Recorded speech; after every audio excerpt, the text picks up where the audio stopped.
మూడు ముళ్ళతోనే పెళ్లి పూర్తి కాదు అని మరో ముడిగా చేరుకున్న స్నేహ బంధమిది.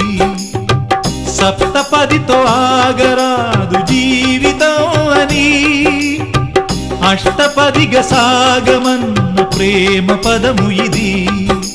నాటి చరామి మంత్రములో అర్థం తెలిసిన నేస్తముతో అడుగు కలుపుతూ వెలుగు వెతుకుతూ సాగే సమయమిది. ఆగని పయనమిది.